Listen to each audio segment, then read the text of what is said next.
La ley actual vulnera derechos fundamentales. Propongo un código unificado para alinear nuestro sistema con estándares internacionales.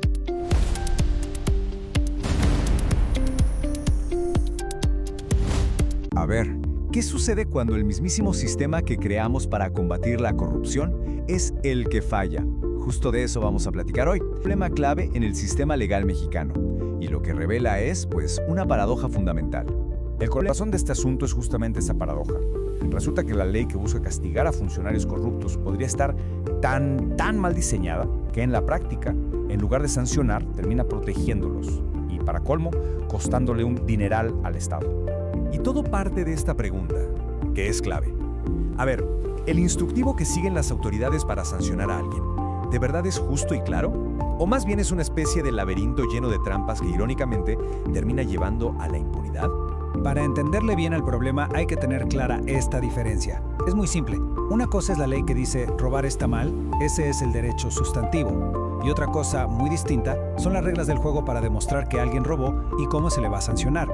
Ese es el derecho adjetivo. El problema, como vamos a ver, no está en lo primero, sino en lo segundo, en el cómo. El autor de la tesis usa un término que me parece potentísimo para describir esto: oscuridad adjetiva. O sea, se refiere a que las reglas del procedimiento son confusas, son ambiguas, están llenas de sombras. En pocas palabras, no hay ninguna claridad en el cómo se debe sancionar. ¿Y por qué es tan oscuro? Pues porque no hay un solo reglamento claro. La ley principal tiene un montón de huecos. Y para tapar esos hoyos, las autoridades tienen que andar brincando a otras dos leyes que ni siquiera se hicieron para esto. O sea, es un verdadero rompecabezas legal. ¿Y qué pasa cuando armas mal un rompecabezas? Pues que los errores son el pan de cada día. Ahora veamos las consecuencias reales de toda esta confusión, porque esto no es nada más un debate teórico para abogados, ¿eh? Esto tiene un impacto directito en la justicia y, peor aún, en el dinero de todos. Miren, esta tabla lo dice todo. Es la cruda ironía del sistema. La ley se diseñó para lograr lo que está a la izquierda: sanciones, justicia. Pero en la realidad termina produciendo lo de la derecha: impunidad por detallitas técnicos y un golpe directo a las finanzas del Estado. Y esta consecuencia tiene un nombre técnico muy claro: quebranto a la hacienda pública. Esto en español significa que el Estado pierde dinero, o sea, el dinero de los contribuyentes. Cada vez que un caso se cae por un error de procedimiento, la corrupción no solo queda impune, sino que activamente nos cuesta. A ver, para que quede más claro, un funcionario, que a lo mejor sí era culpable, termina ganando el juicio por un error técnico de la autoridad. Y el resultado es increíble. El Estado, con nuestro dinero, tiene que pagarle una indemnización y además todos los salarios que no recibió mientras duraba el proceso. Es el mundo al revés. La corrupción no se castiga y encima sale cara. Pero ojo, el problema no es solo local, no es nada más de México. Este sistema procesal tan confuso choca de frente con los estándares internacionales de derechos humanos y el debido proceso. Aquí la referencia principal es la Corte Interamericana de Derechos Humanos.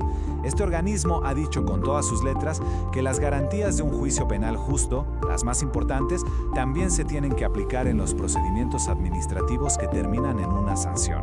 Y en un caso muy famoso, el caso Maldonado Ordóñez, la Corte fue súper específica. Dijo que lo mínimo indispensable es decirle a la persona de qué se le acusa con peras y manzanas, con base en qué ley y, lo más importante, darle todas las herramientas y todas las pruebas para que pueda defenderse como se debe. Y aquí es donde la tesis identifica una falla garrafal y muy común en México que viola justo ese estándar. Resulta que, muy seguido, a los funcionarios acusados no se les entregan los documentos originales que prueban la acusación, los famosos papeles de trabajo. Sin eso, es prácticamente imposible armar una defensa de verdad. Bueno, después de un diagnóstico tan claro del problema, la investigación, afortunadamente, también propone una solución igual de clara y directa. La solución se puede resumir en 3 pasitos. Primero, reformar la Constitución para que se pueda. Segundo, crear de cero una sola ley nacional, un manual único que tenga todas las reglas del juego para todo el país. Y tercero, pues tirar a la basura la parte de la ley actual que no sirve. Así de simple.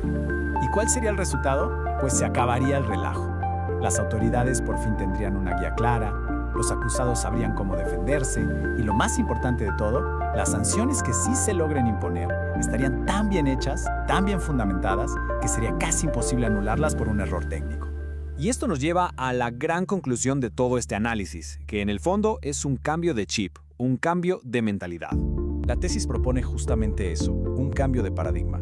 Dejar atrás un sistema que parece casi de la Inquisición y que falla todo el tiempo, para pasar a uno que, justo por ser técnico y respetar las garantías, se vuelve de verdad eficaz.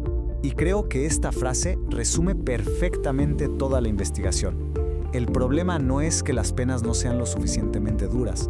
El verdadero problema es que el camino para llegar a esas penas está tan mal construido que casi nadie llega al final. Porque al final del día, la única manera de que una sanción sea definitiva, sea justa y aguante, es garantizando que el proceso fue impecable. Un procedimiento que respeta los derechos del acusado es, irónicamente, la herramienta más poderosa para que la sanción sea sólida como una roca. Y con esto cerramos. La reflexión final que nos deja este análisis es: ¿será que hemos estado enfocando la lucha anticorrupción de manera equivocada? Quizás hemos estado pidiendo a gritos más castigo, cuando lo que de verdad se necesita es más inteligencia y más precisión en el proceso. Una pregunta para quedarse pensando, ¿no?